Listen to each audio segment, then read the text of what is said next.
Selamat pagi. Pagi, Dengan siapa? dengan saya Anida. Kalau boleh tahu, Anida datang ke sini untuk apa? Saya ingin konseling. Konseling, baik. Untuk konseling masalah terkait apa? Kalau boleh tahu? Terkait masalah keluarga dan pribadi. Keluarga dan pribadi. Baik, sebelum melakukan konseling, saya jelaskan terlebih dahulu ya. Kita memiliki 3 asas untuk melakukan konseling, yaitu ada asas kerahasiaan, keterbukaan, dan kesukarelaan. Untuk asas kerahasiaan, yaitu Anida berhak menceritakan masalah yang sedang Anida alami tanpa takut rahasianya tersebar luas. Jadi saya akan merahasiakan apa yang Anida ceritakan. Yang kedua ada asas keterbukaan, yaitu Anida boleh secara terbuka dan leluasa menceritakan masalah Anida tanpa takut. Yang ketiga ada asas kesukarelaan, yaitu Anida datang ke sini tanpa paksaan orang lain dan Anida bisa menceritakan dengan sukarela tanpa ada takut gitu, tanpa takut karena orang lain atau apapun. Jadi Anida sukarela menceritakan masalah tersebut. Bagaimana, sudah paham? Paham. Baik, kalau sudah paham, silakan untuk menceritakan apa sih masalah yang sedang dialami oleh Anida.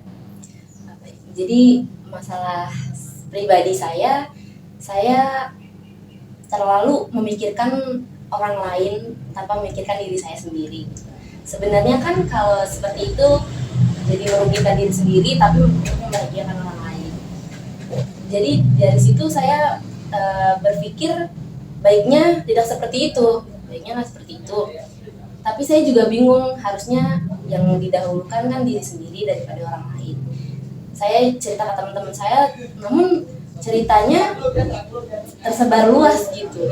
Ceritanya mereka cuman cukup dia bilang kayak yang sabar atau dia bilang ya emang harusnya seperti itu gitu. Jadi saya bingung gitu harus gimana gitu ya kan. Jadi saya tetap mendahulukan orang lain dibanding diri saya sendiri. Yang itu masalah pribadi saya. Yang kedua masalah keluarga saya. Ya bisa dibilang saya harapan satu-satunya orang tua saya. Jadi ayah saya sudah meninggal 1 tahun yang lalu. Jadi sekarang saya hanya punya ibu saya dan keluarga saya, kakak saya. Jadi kakak-kakak saya ya bisa dibilang ibu saya tidak bisa mengandalkan mereka, jadi orang tua saya mengandalkan saya. Dari situ saya harus bekerja lebih giat, jadi patokan orang tua saya untuk mereka bisa bahagia ya karena dari saya gitu. Maka dari itu saya bingung gitu. Ya kalau dibilang saya capek ya pasti saya capek. Kalau dibilang saya ngebatin ya pasti saya ngebatin kan. Tapi nggak sampai yang psikis saya terganggu atau mental health saya terganggu, enggak. Cuman kayak kenapa sih harus saya gitu kan. Mungkin emang harapan terakhir mereka ya saya, jadi ya saya nggak bisa menolak itu juga dan saya nggak bisa bilang kalau itu bukan keharusan saya, ya memang harus saya yang membahagiakan mereka gitu. Jadi dari semua pekerjaan mereka, terus ya gaji mereka gitu kan, itu nggak cukup untuk menghidupi orang tua saya. Jadi kan karena mereka juga udah punya anak atau udah berkeluarga gitu.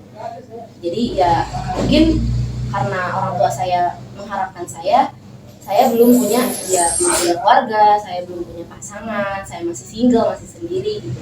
Jadi orang tua saya mengharapkan dari saya gitu untuk makan, untuk keseharian, untuk uang bulanan atau segala macam gitu kan. Jadi saya untuk itu saya yang bingung gitu. Saya bingung harus bercerita ke siapa gitu kan.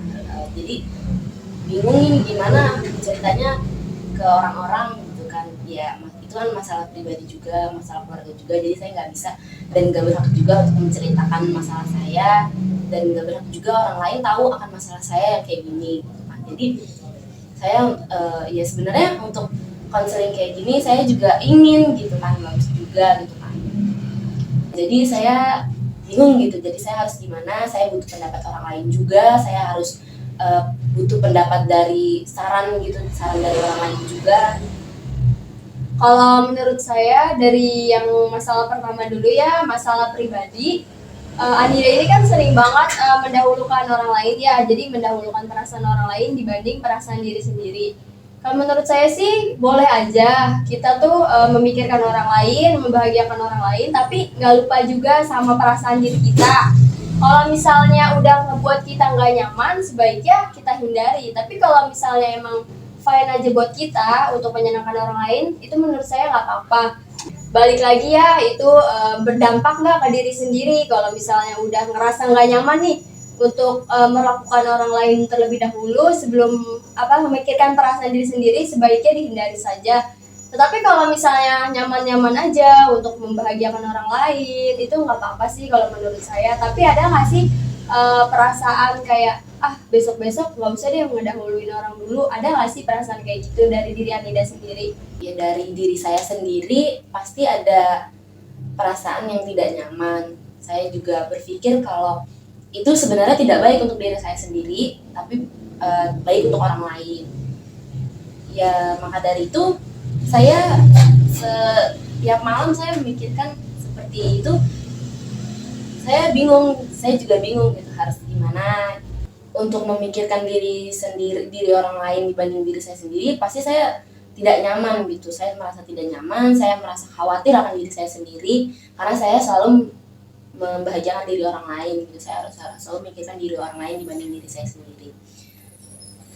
Kalau menurut saya pribadi ya, sebaiknya tuh memperlakukan orang lain mulai besok sewajarnya saja. Jangan terlalu berlebihan dan jangan ada pikiran buat selalu nyenengin orang lain. Tetapi kita juga harus memikirkan diri kita sendiri. Kalau misalnya emang menurut kita udah terlalu berlebihan, sebaiknya jangan. Ya sewajarnya saja. Itu sih menurut saya. Kalau menurut saya dengan masalah yang kedua, wajar saja ya apabila anak terakhir itu menjadi harapan dari orang tua, dan anak terakhir itu sepertinya agak dituntut untuk menjadi sukses karena benar-benar harapan satu-satunya ya, karena anak terakhir. Dan saran dari saya, bila kadang-kadang kan pasti dalam keluarga itu ada kumpul bersama ya, itu bisa untuk melakukan berunding nih. Misalnya kan tadi Anida bilang kayak ekonominya harus ngebiayain orang tua sendiri gitu kan.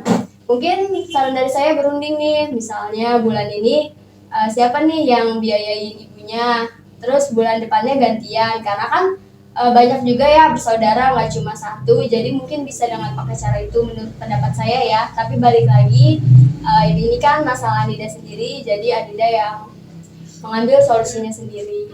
Saya cuma mengasih saran saja. Ya untuk masalah yang itu saya udah pernah acara kumpul keluarga, saya udah pernah bicara soal itu. Tetapi mereka ya bilang ya memang itu harus keharusan saya untuk memenuhi itu, keharusan saya dan kewajiban saya. Tapi saran dari kakaknya, ya terima kasih, saya terima sarannya. Semoga kedepannya saya bisa lebih baik lagi, saya bisa berpikir lebih baik. Mungkin kalau misalnya cara itu kurang berhasil atau mungkin udah pernah dilakuin, mungkin cara yang lain, Anida sendiri bicara dengan Ibu Anida nih. Mungkin dari Ibu Anidanya yang ngasih tahu nih ke kakak-kakaknya Anida ini terkait masalah ekonomi ini. Mungkin kalau Anida sendiri kurang didengar, tapi mungkin kalau ibunya yang ngomong bisa langsung didengar oleh anak-anak yang lain. Mungkin seperti itu sih kalau menurut saya ya. Bisa dicoba dulu pada saat nanti Anida sudah bilang ke ibu, menurut saya. Baik, terima kasih atas sarannya, atas pendapatnya, atas motivasinya juga. Ya, mungkin untuk kedepannya saya bisa terapkan itu atas saran dari kakaknya. Sama-sama, saya juga mengucapkan terima kasih Anida sudah percaya untuk menceritakan masalah pribadinya, masalah keluarganya dengan saya. Dan Untuk solusi dan saran dari saya, apabila Anda berkenan untuk memakai saran dan solusi dari saya, silakan. Tapi jika tidak apa-apa. Saya juga tidak memaksa. Dan terima kasih sudah datang ke sini, sudah melakukan konseling dengan saya. Terima kasih banyak. Semoga masalahnya segera terselesaikan dan segera ada jalan keluar. Terima kasih.